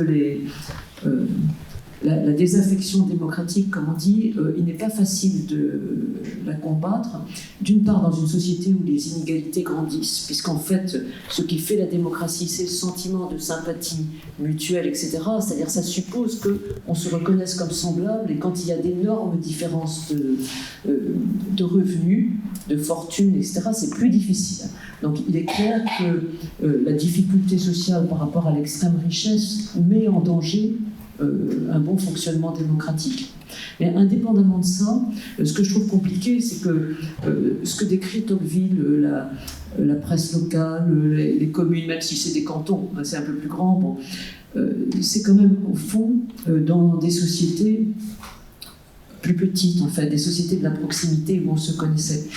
Et donc la difficulté, c'est de trouver des formes de collaboration entre les citoyens qui soient adaptés à nos sociétés modernes. Alors, il y a des tentatives. Bon, le référendum d'initiative populaire, ça n'a pas été de franche réussite. Les Suisses, pourtant, ça se passe très bien chez eux. Là, il y a quand même... oui, pardon. Tocqueville a connu le référendum en Suisse, mais il n'en a pas vu l'intérêt. Alors que ça commence en 1848, ça commence dans ces années-là. Mais voilà, c'est une des solutions, même si... ça n'a pas très bien réussi en France jusqu'à présent. Mais on peut imaginer aussi d'autres formes de consultation. Je veux dire, les conventions populaires, ça avait marché après tout pour la loi Leonetti. Il y a eu une vraie discussion. Comment faire pour organiser des débats ? Ça n'a pas une valeur législative, mais ça permet de faire évoluer l'opinion. Il y a aussi des essais dans différents pays pour constituer des groupes, si vous voulez, qui soient représentatifs socialement, etc., et à partir desquels, localement, on essaye d'élaborer des décisions. Donc, toute la question, c'est ça. Qu'est-ce qu'on peut trouver comme moyen pour qu'il y ait une participation et une réflexion qui permettent, si vous voulez, à l'ensemble des citoyens de comprendre les enjeux, de prendre des décisions raisonnables le jour où ils votent, etc. Parce que pour le moment, il faut bien reconnaître que les gens ne vont pas voter, mais quand ils vont voter, des fois on est quand même très perplexe. Hein. On se demande pour qui on va voter, et puis pour qui on a voté la dernière fois, etc. Parce qu'au fond, il n'y a pas de réflexion préalable. Donc ces décisions sont compliquées. Donc je pense qu'il faut une forme d'imagination sociale pour créer finalement des modes de délibération et de réflexion qui soient différents. Peut-être que ça passe par la vie associative, je ne sais pas. Il y a quelque chose qui existe dans la Constitution, c'est le référendum. Oui. Le référendum, c'est bien parce qu'on pose des questions importantes, les gens répondent oui, non. Mais la dernière fois qu'on a fait ça, c'était en 2005. Les Français ont répondu majoritairement non.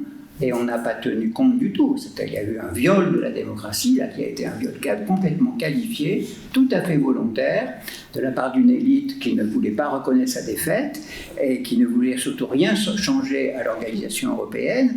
Donc on a eu le traité de Lisbonne. Et il y a eu là, à ce moment-là, une rupture. J'étais militant du non, mais il y a eu véritablement une rupture dans l'opinion publique, parce que sciemment, on n'a pas tenu compte du tout de la décision qui avait été prise. Alors oui, on peut recourir au référendum. Selon ce que prescrit aujourd'hui la Constitution. Les référendums d'initiative populaire, j'ai fait une campagne avec des camarades contre la privatisation d'aéroports de Paris, et c'était une campagne de signature en vue de ce type de référendum qui a été interrompue par le problème, la crise sanitaire. Mais oui, il y a aussi des modes de consultation. Et puis, également, il faut penser, enfin c'était l'idée du général de Gaulle, ce qu'il a appelé la participation, ce qu'on peut appeler la démocratie sociale, dans le cadre de la planification. On peut justement, par les commissions du plan, on peut associer un grand nombre d'acteurs à des décisions en matière, des discussions et des décisions en matière de choix économiques et sociaux, et avec un souci de cohérence que donne l'idée même de plan. Et ça peut être la même chose dans les entreprises publiques, où les usagers, les travailleurs de ces entreprises peuvent participer à la gestion de leur entreprise. Bon, ça, c'était l'intention du général de Gaulle, qui n'a pas pu mettre en œuvre, mais c'est une intention qui reste tout à fait pertinente. Si on veut que, à nouveau, les citoyens, pas tous, mais un certain nombre de citoyens, prennent en considération et puissent participer aux décisions qui les engagent. Ça, c'est vraiment quelque chose d'important. Mais personne ne veut de ça parce qu'il faudrait planifier et parce qu'il faudrait nationaliser. Or, les privatisations, ça a été quand même une gigantesque dépossession collective. On nous a pris nos entreprises publiques, dont nous étions très fiers. Et tout ça a été vendu, a parfois disparu complètement, parce que c'était les lois du marché, etc., etc. Et là aussi, on se trouve dépossédé de biens. Il y a une conception romaine de la res publica, c'est la res, c'est les choses. Eh bien, c'était des choses, les grandes entreprises publiques, c'était des choses collectives, que nous avions collectivement. On a été dépossédé de ça, d'un peu tout, du référendum. Qu'est-ce qui nous reste ? Les manifs, c'est vrai, la rue. Mais ça donne en général très peu de résultats. Le dernier beau résultat, c'était en 2006, la campagne contre le CPE. Oui, et le gouvernement Villepin, il a été obligé de retirer son projet. Après, ils ont décidé de ne plus du tout tenir compte de la rue. Oui, mais vous savez que c'était d'ailleurs la grande inquiétude du gouvernement en 2023 au moment de la réforme des retraites, c'était que ça prenne du côté des lycéens et des étudiants. Bien sûr, c'est fait. Dès lors que les étudiants sortent, c'est comme le dentifrice sorti du tube, on ne peut plus le remettre dedans. Donc il faut forcément céder. Alors, puisque vous avez évoqué le référendum de 2005, vous avez évoqué le bicamérisme, mais dans quelle situation sommes-nous aujourd'hui ? Parce que nous avons certes 2 chambres, mais il existe quand même un Parlement européen, donc 3 chambres. Et d'un autre côté, vous avez évoqué plutôt, vous avez dit il y a des institutions européennes, mais qui sont plus des organes que des institutions.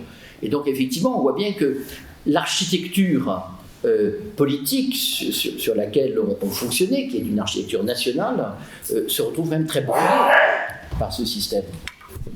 Oui, mais après tout, c'est pas forcément un problème.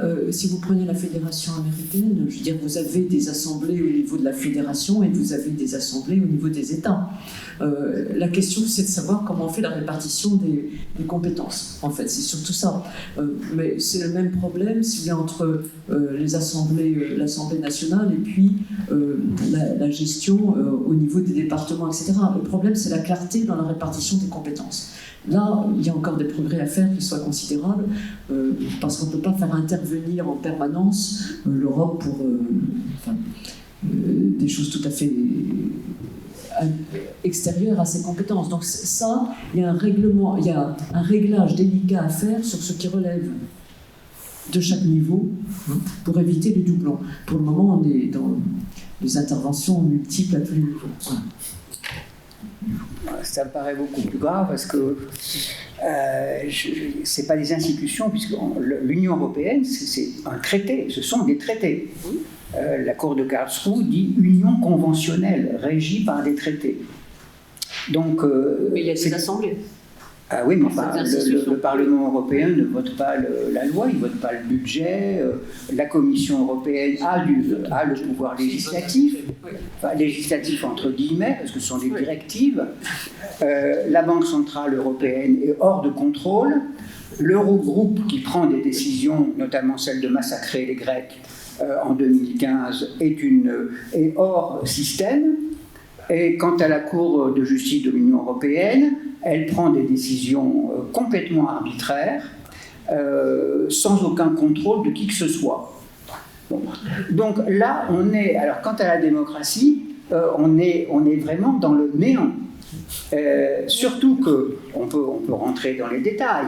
Les décisions dans l'Union européenne sont prises par des réseaux de hauts fonctionnaires du Trésor et des différents ministères des Finances des différents pays en toute opacité. Et je ne parle pas des groupes de pression qui interviennent à Bruxelles de façon éhontée avec un argent considérable. Donc là, il n'y a pas du tout de démocratie. Et parler d'une échelle de responsabilité, etc., dans la théorie, oui, parce qu'on parle d'un Conseil des ministres européens, qui n'est pas un vrai conseil d'ailleurs, d'un Parlement européen, mais tout ça, ce sont des fictions. Ce sont des fictions. Il n'y a pas de nation européenne, il n'y a pas d'État. D'ailleurs, c'est dramatique parce que l'Union européenne fait semblant d'être un État et elle est aujourd'hui en conflit, plus ou moins, avec des États. La Chine est un État totalitaire, la Russie est un État autoritaire, et l'Amérique d'aujourd'hui est un État plutôt autoritaire aussi. Et ils prennent des décisions très rapides, d'ailleurs. La lenteur tocquevillienne, là, ça ne va pas, hein, parce que ce soit Trump, Poutine, les Chinois, etc., ils prennent des décisions très rapides en matière de droits de douane, etc. L'Union européenne réunit une commission, personne n'est d'accord, parce que les intérêts nationaux ne sont pas du tout convergents, même ils divergent de plus en plus. Hein. Alors on ne sait pas du tout. On a vécu sur la fiction du couple franco-allemand qui n'existe pas, qui n'a jamais existé, dont il n'est jamais question en Allemagne. Donc là, c'est une crise qui est grave parce que de l'autre côté, et de tous les côtés d'ailleurs, il y a des États qui prennent des décisions. Et qui sont des décisions qui ont des conséquences immédiates sur notre existence collective. Et sur le... Comment ? Des États ou des dictateurs ? Des États. Voilà, même sans parler de Donald Trump, mais l'Amérique de Joe Biden, ils prenaient des décisions. Ils avaient fait, comment ça s'appelait, le grand plan d'investissement qui n'était pas du tout libéral. Ils investissent massivement. Ils ont une armée, ils font du chantage au retrait de leurs troupes. Enfin, ils font la politique d'un État, quoi.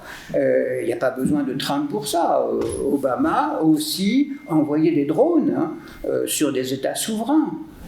On n'a rien inventé. On a intensifié les choses avec sans doute une mutation du capitalisme qui est de moins en moins un capitalisme néolibéral, qui est de plus en plus un capitalisme prédateur, strictement prédateur, et qui se moque complètement de la démocratie.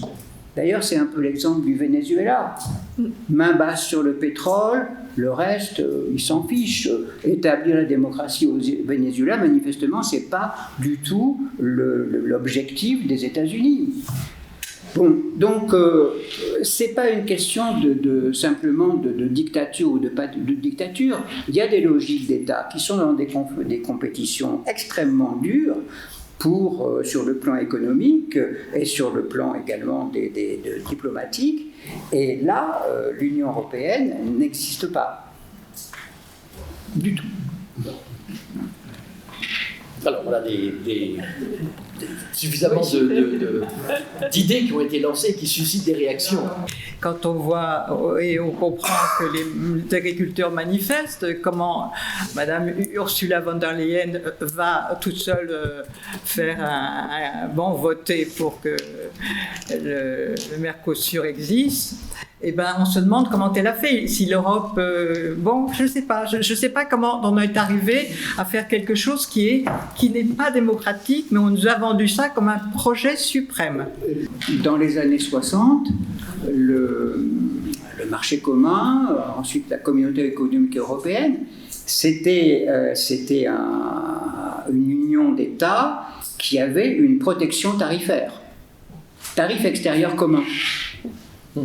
C'était du protectionnisme.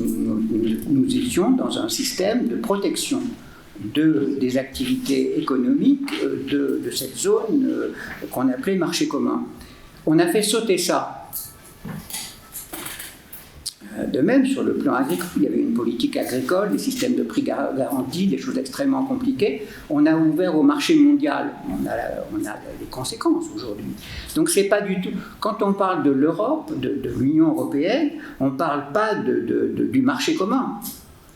Bien sûr, il y avait des principes qui étaient plutôt néolibéraux à l'origine, mais dans un cadre d'État en plus, qui en général avaient des politiques dirigistes. Pas l'Allemagne. L'Allemagne n'a pas payé ses dettes. L'Allemagne, on lui a fait beaucoup de gentillesse parce qu'il y avait la menace soviétique. Mais pour les autres États, c'était des États d'économie dirigée qui se concertaient pour des objectifs communs. Bon, mais c'est plus du tout ça. Ce sont des économies néolibérales hyper compétitives, dans un système complètement ouvert sur ce qu'on appelle marché mondial, qui est une fiction, ouvert à des entreprises américaines, chinoises, etc., qui sont extrêmement violentes sur le plan, extrêmement agressives sur le plan économique. Donc on ne parle plus du tout de la même Europe. Plus du tout. En plus, c'était une Europe qui était soudée par justement la question du danger soviétique, qu'on ramenait toujours pour dire « restons unis parce que sinon les Russes vont arriver ». Ça recommence. Ça recommence. Oui, non, mais ça recommence. Jusqu'au moment où ça va s'arrêter, parce que les Italiens commencent à dire « mais il faut reprendre contact avec Poutine ». Les Allemands ont leurs intérêts également du côté de la Russie. Donc tout ça, cette belle... Les Polonais, l'entrée de l'Ukraine dans l'Union européenne, ça va les mettre. D'ailleurs, il y a déjà des manifestations en Pologne de paysans contre l'entrée de l'Ukraine dans l'Union européenne, parce que là, sur le plan agricole, ça va être une catastrophe. Déjà, le poulet ukrainien, c'est pas marrant, mais quand on aura vraiment les Ukrainiens dans l'Union européenne, là, il y aura également vraiment beaucoup de violence. Hein. Il faut s'attendre à ça. Donc, l'Europe reste un ensemble de nations. Et d'ailleurs, l'Europe n'a pu commencer à se constituer que parce que les États nationaux existaient, étaient sûrs d'eux-mêmes, de leurs frontières, etc., après les guerres. Mais maintenant, on a voulu les dépasser, on n'y arrive pas. Les intérêts polonais sont ce qu'ils sont, les intérêts allemands continuent à être ce qu'ils sont. Les Allemands restent dans l'Union européenne parce que c'est une Europe consuelle allemande, notamment avec l'indépendance de la Banque centrale, etc. etc. Mais c'est pas sûr qu'ils soient indéfectiblement liés à ce type d'organisation. Ils peuvent avoir d'autres intérêts. Donc là, les dirigeants de l'Union européenne évacuent tous les problèmes, ils finissent toujours par ressurgir. Sur le plan démocratique, je vois deux évolutions qu'on a du mal à prendre en considération. D'une part, la complexité, une montée en complexité considérable du nombre de variables à prendre en considération pour résoudre des problèmes. Et deuxièmement, et c'est un peu lié, l'horizon des décisions et la portée des décisions. Je pense que si la démocratie se vit encore au niveau local, c'est qu'il y a une coïncidence entre le rythme des décisions et leurs effets concrets à court terme. Ce qui n'est plus vrai au niveau national d'abord. Et je pense qu'il y a une dialectique entre un pouvoir présidentiel qui était capable de prendre en considération à long terme ce que le parlementarisme a beaucoup de mal à faire, et c'est la preuve aujourd'hui avec la difficulté de monter un budget, etc. Et entre parenthèses, les manifestations syndicales, elles ont gagné, parce qu'on a privilégié les retraités dans la répartition des produits, du produit du pays français. Donc, ils ont gagné, je ne sais pas, ils ont gagné à court terme. Je ne sais pas si à long terme de cela est vraiment pertinent. Donc, je dis simplement que ces deux variables, d'une part la complexité, et je pense par exemple à l'introduction des facteurs environnementaux, de la dimension environnementale, qui est quand même quelque chose qui vient perturber nos systèmes, d'une part, et deuxièmement, et un peu en lien avec ça, la question du court terme versus le long terme. C'est pour ça que je trouve que l'expérience des conventions était intéressante, parce qu'en fait le principe était de faire venir des experts, de créer une délibération collective et de faire prendre conscience des enjeux, en fait, parce qu'effectivement ils sont complexes. Et donc je pense qu'il y a une question de délibération de l'opinion, c'est-à-dire que c'est le défaut du référendum. Si vous le faites voter à un moment sans qu'il y ait délibération avant et information, finalement le résultat il est sans intérêt. Vous aurez une série d'opinions aléatoires, c'est pas. Alors que effectivement sur des questions complexes, il y a tout un travail de formation à faire. Sachant qu'effectivement on va dépendre d'experts, il n'y a aucun doute, mais on peut apprendre à l'opinion à réfléchir sur ces questions complexes. Je suis très frappée sur la question des retraites. Les démographes, eux, ont des choses à dire sur ces questions-là. Et on a très peu, finalement, discuté de ce genre de questions. C'est ça qui fait qu'on se retrouve avec des décisions qui ne sont pas viables. Mais il n'y a pas eu cette formation, il n'y a pas eu cette délibération collective, cette formation collective. Simplement, il faut trouver des moyens. Parce qu'on est dans des sociétés qui sont des sociétés de très grande taille. Enfin, c'est beaucoup plus compliqué à organiser que sur la place du village. L'éducation n'est jamais, en réalité, l'objet d'un débat politique. Et l'éducation est pilotée par un ministère, certes, avec des idées politiques, peut-être. Je vais leur faire beaucoup d'honneur de penser qu'elles arrivent à ce niveau-là, mais avec des politiques publiques qui obtiennent des résultats catastrophiques, et on le voit dans tous les classements internationaux. Or, jamais nous n'avons fait de l'éducation un thème de délibération collective. Méfions-nous des experts. Méfions-nous. J'ai passé 10 ans au Conseil économique, où c'était un lieu, paraît-il, d'expertise. Non, l'expert lui-même a toujours chez lui une part d'idéologie. Oui. Regardez les experts aujourd'hui en économie, ne parlent jamais du taux de change de l'euro. Aujourd'hui, le taux de change de l'euro nous pénalise d'à peu près 20%. C'est pas un détail. Donc, alors les experts, oui, ils discutent sur des variables économiques, etc. Mais ce domaine-là est complètement mis de côté. Donc, où est l'expertise, là ? Rien du tout. Et c'est comme ça dans beaucoup d'autres domaines. Il y a quand même le fait que moi j'appartiens, je fais l'écho du courant hétérodoxe en économie, c'est-à-dire des disciples de Keynes et de François Peyroux, qui a été mon maître et mon ami. Ce courant-là est totalement absent du débat médiatique. Si, je peux vous citer les quelques personnes qui sont admises à discuter, à représenter ce courant. Il y en a 3-4. Bon. Mais c'est tout. C'est vraiment une toute petite chose par rapport au déluge d'expertise qui est toujours, qui se fonde toujours sur des concepts néolibéraux. Donc là, le débat sur les retraites a été complètement déformé par ce type d'expertise, et tous les autres débats, et le débat économique, je le répète, est déformé par le fait qu'on ne parle jamais des questions monétaires. Donc méfions-nous méfions-nous des experts.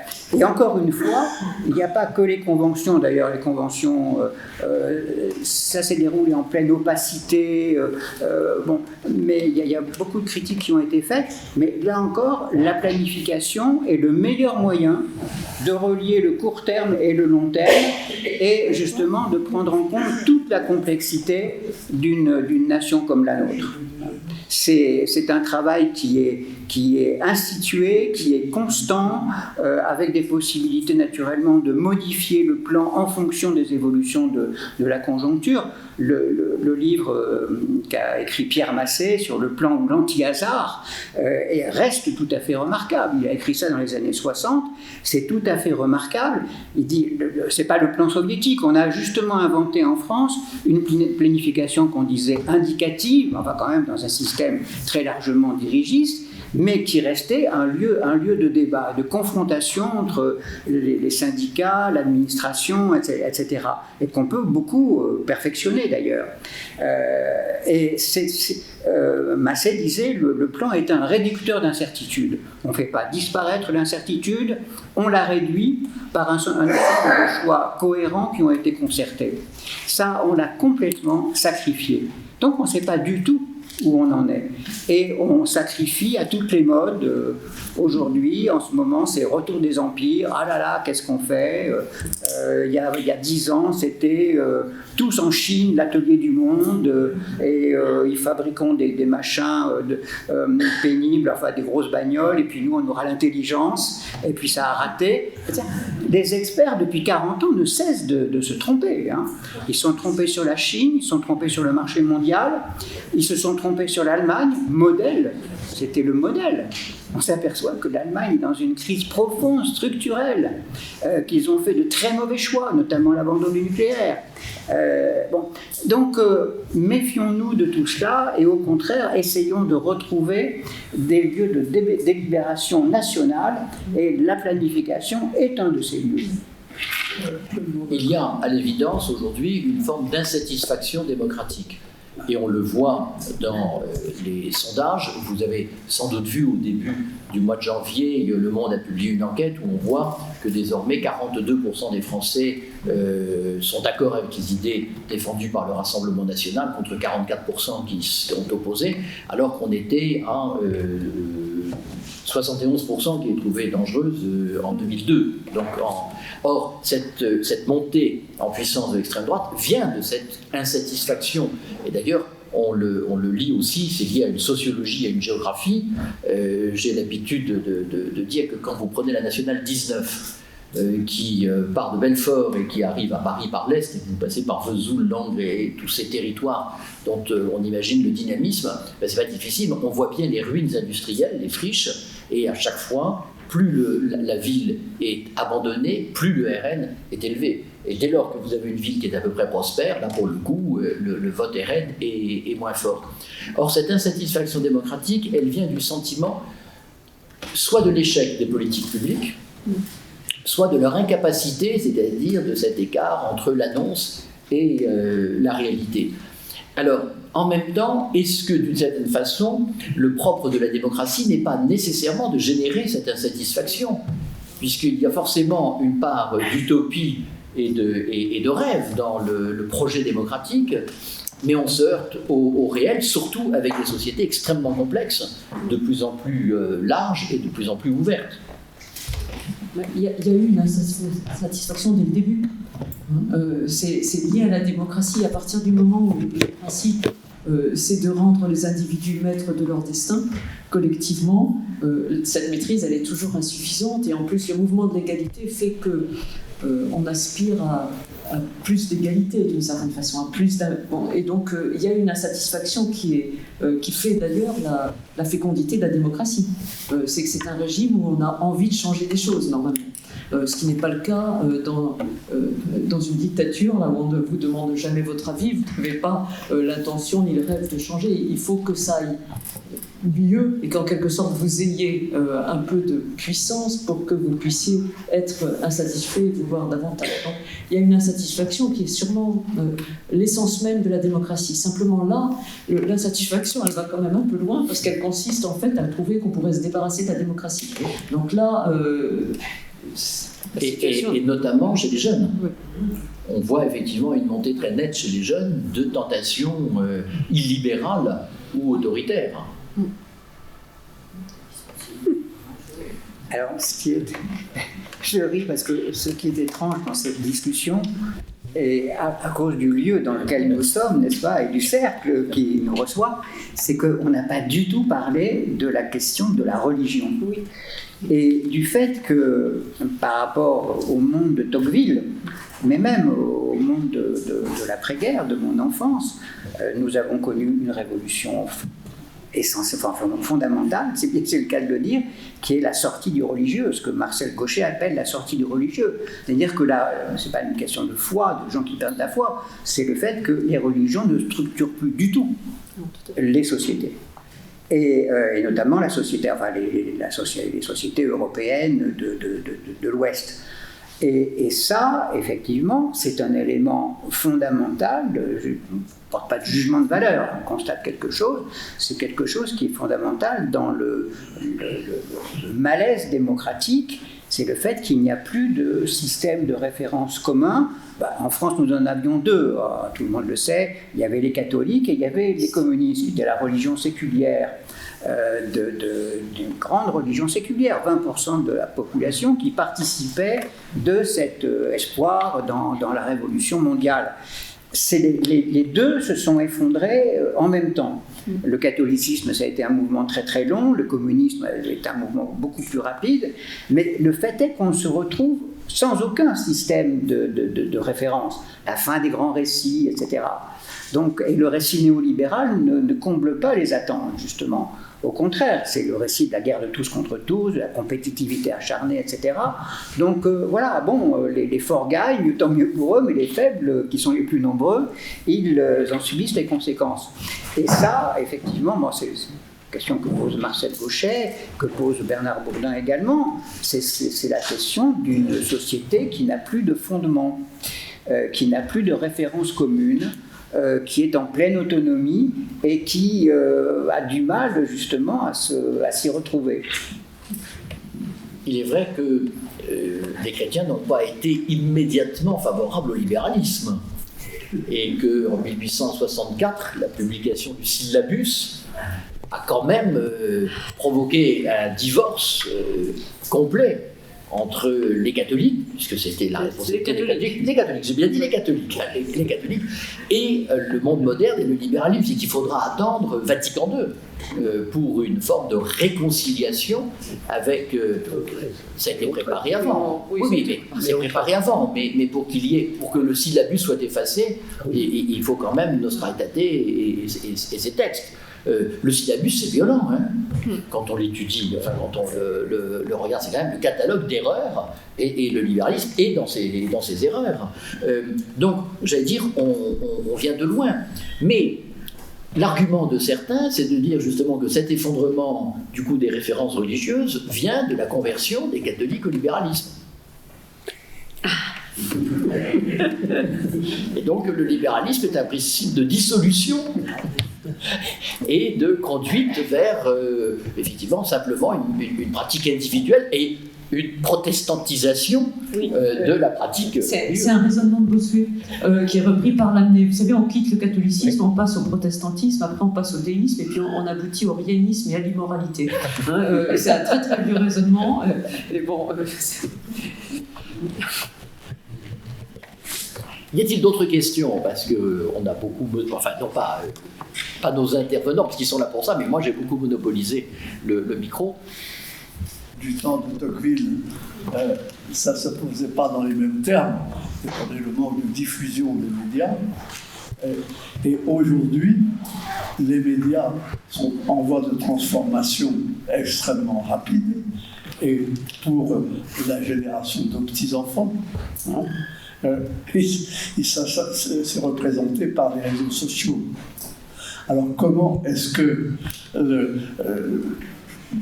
justement la complexité du monde actuel peut être traduite pour les jeunes que nous connaissons, hein, à travers les médias qu'ils fréquentent?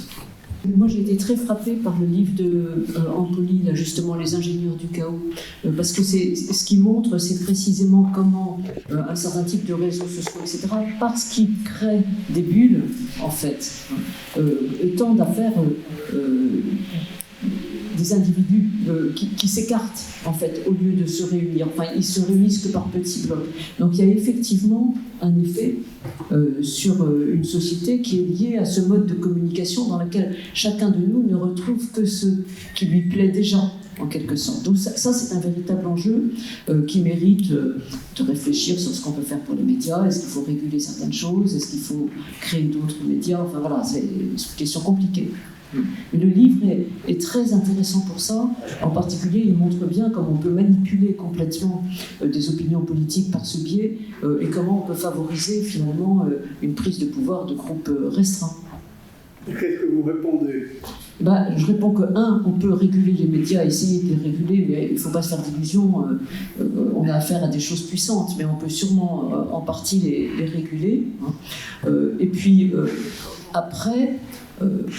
là, l'éducation peut jouer aussi, puisqu'on a des formes d'éducation qui rassemblent les individus. Donc, sous quelle forme est-ce qu'on peut éduquer les gens pour leur apprendre à chercher leur information, à réfléchir autrement? Là, il faut prendre sans doute les choses assez tôt.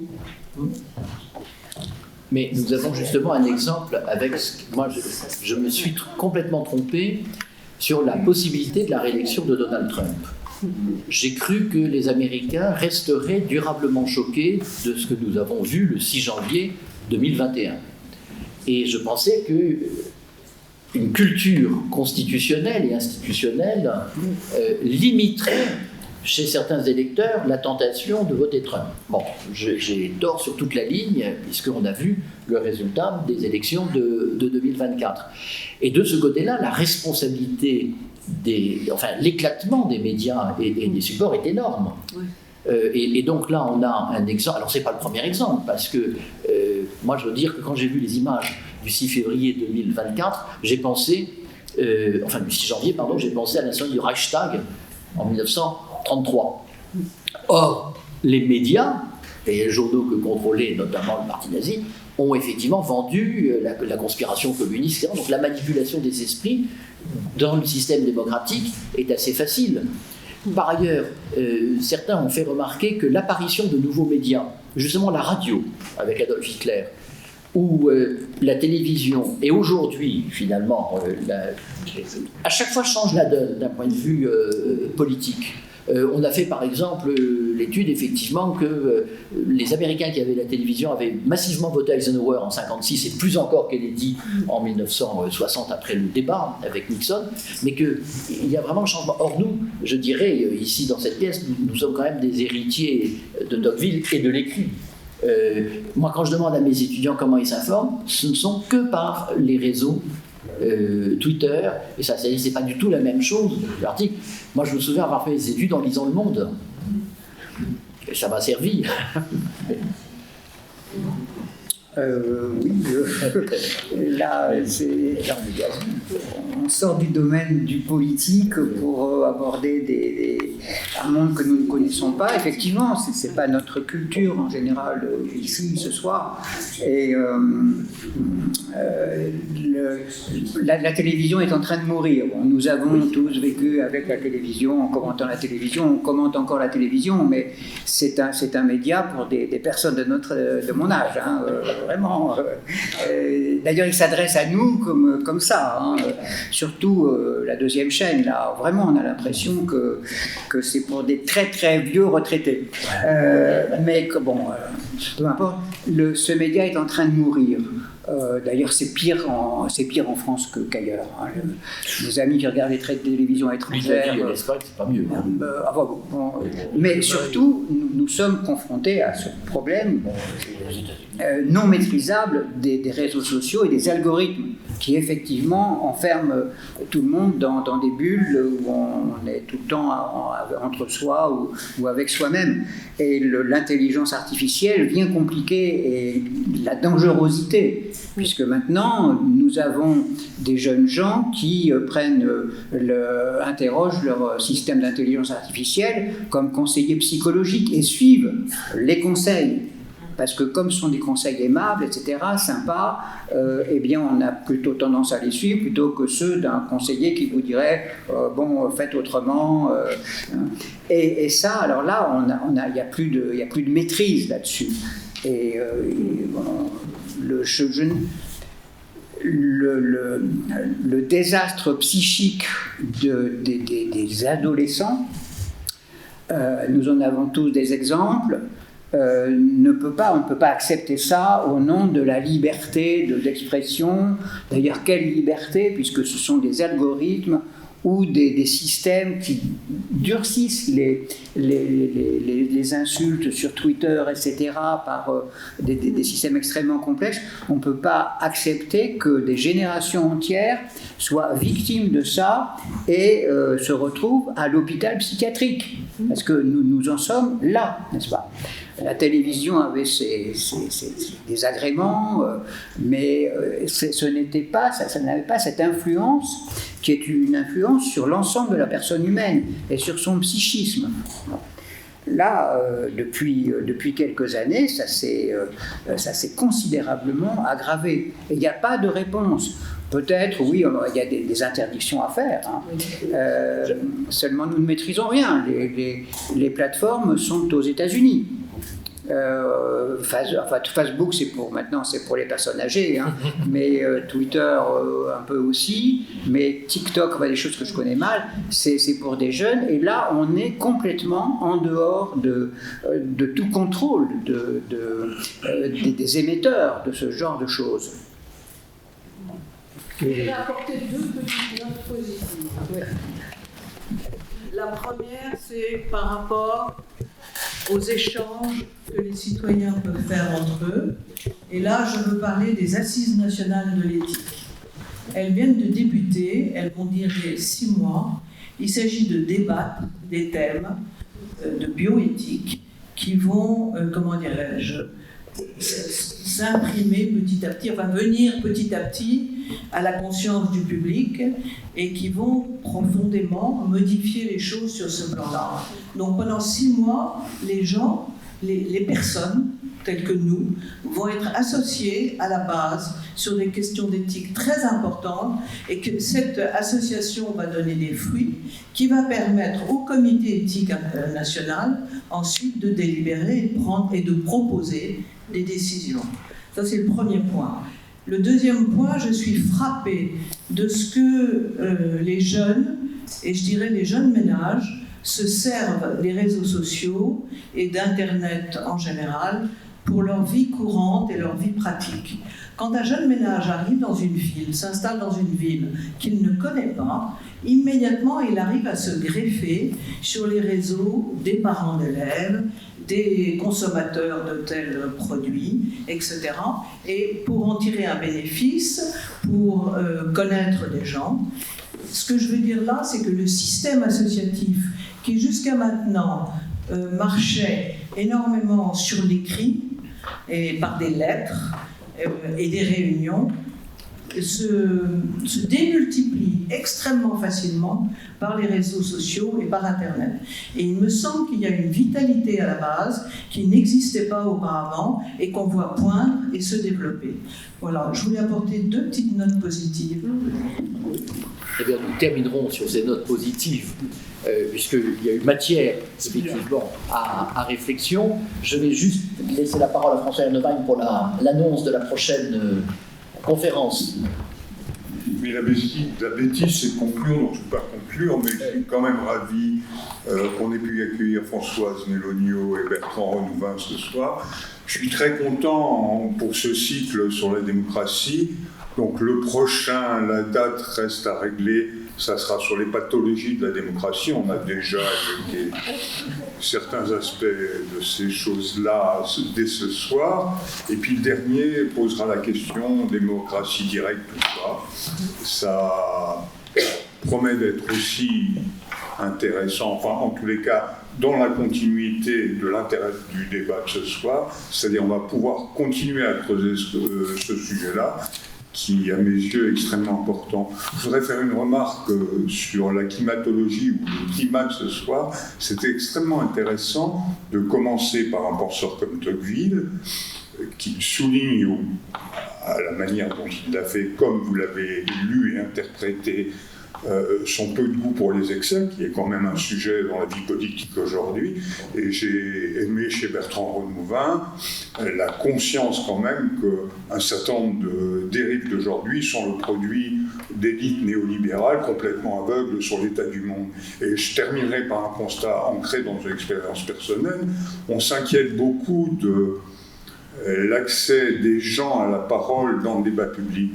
Cette question est parfaitement légitime, mais l'histoire récente, vous avez évoqué le référendum dont on s'est foutu royal, dont les élites se sont moquées, ça c'est le premier point, mais prenez les états généraux, les cahiers de doléances ne sont toujours pas dans l'espace public, alors qu'il n'y a aucune raison que cette parole qui a été recueillie et qui témoignait de l'état du pays au moment où ça s'est produit, soit aujourd'hui enfuie dans des archives quasi secrètes, alors que le travail a été fait pour leur publication. C'est une question sur le point dur de la démocratie, c'est quand même une question assez centrale.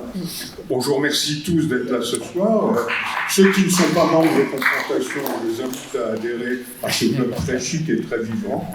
Je vous souhaite une très bonne soirée, puis à bientôt.